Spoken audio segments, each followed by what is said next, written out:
Hello everyone, and welcome to Linux Forensics here at Pentester Academy. In this video, we're going to look at login attempts. So we're going to look at two files in particular, and these two files are in the log directory, and one of them will give you everyone's login information. In other words, when did this user log in last? The other one will give you failed login attempts. So if you go to any Linux system, you can go to a terminal and you can type last, and it will give you a list of when people have been on the system. And there are some additional parameters that you can give to last, such as -F for a full listing. You can give it a command like I for IP addresses, and you can give it AI in order to append that to the end for remote logins. And you can give it the wide format, and you can give it some extra things, such as when someone changed the run level.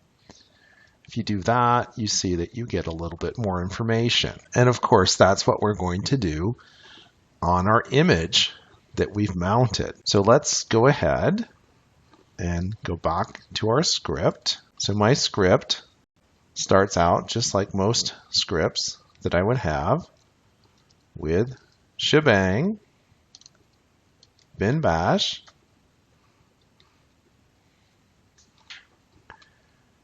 I have a usage statement that says this will take your mount point for your subject media, optionally a database name, and it will give you a log of successful and unsuccessful logins. And you might optionally store this in a database. So if you don't give me enough parameters, I call usage, and here I will create a file, a CSV file again, although it's really semicolon separated, and I'm going to put it in my temp directory. I'm also going to put it out to the screen. So I start out with an echo of my header. Who or what is the first field.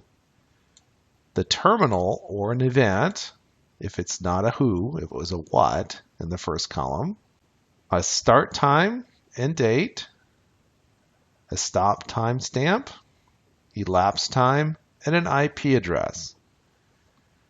And all of that is going to go to the screen and also to this temp file. Here's my last command, -AI. Please append information to the end, and I would like the IP address. Here is my full listing, WX.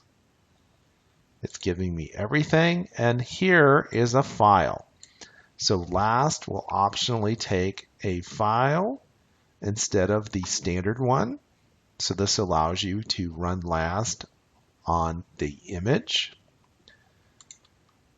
$1 was the path to the root directory, and it's looking at var log wtemp. It pipes that to my awk command. So what does this awk command do? This awk command uses substring in order to create a CSV file from our fixed length file.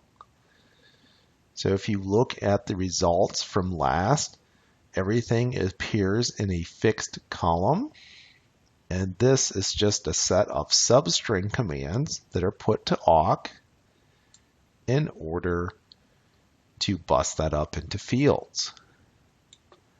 I then pipe that to another sed command, and this sed command is used to get rid of spaces before a semicolon. So if I have 0 or more spaces before a semicolon, I replace that with just a semicolon globally, That means if it happens more than once on a line, please do it again.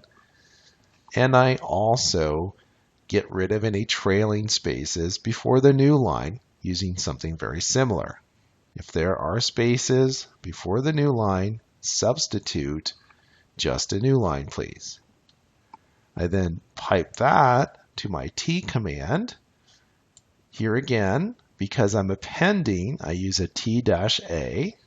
If I didn't use the -A, I would lose the header that I created up here. I send that to login CSV, and then I do the exact same thing, but this time for login fails. Now, because it's login fails, I use the last B command, and it's on a slightly different file. It's under btemp. Everything else is the same. As I've done before, I say if you gave me more than one parameter, then first of all, change ownership of these two files in order to make MySQL happy. I use my cat less than EOF construct to pipe everything from this line to the EOF into MySQL. So what are those things? Well, I first create a logins table with the who or what field followed by the terminal if it's a who, or event if it's a what, a start date, a start time, elapsed time. I just store this as a string because you're not really going to necessarily search on that. And it's fairly complicated to convert that one because of how it's displayed. And then an IP address. And I create a primary key that's a big int called recno that is auto-incremented. And here I load it into my file. So loading it into my file is a little bit complicated, but it's not too bad really.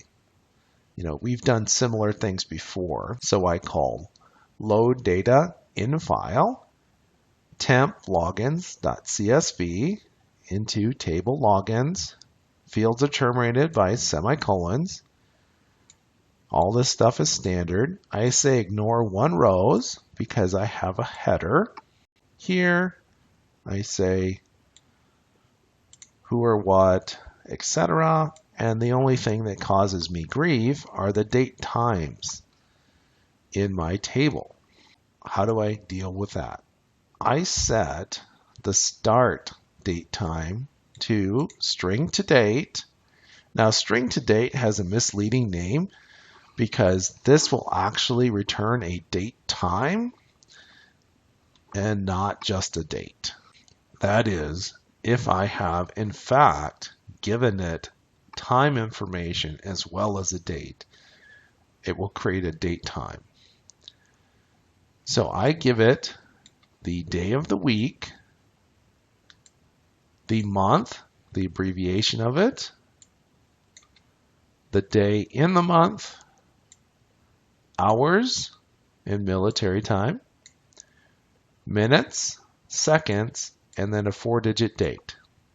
That is the format that this is displayed.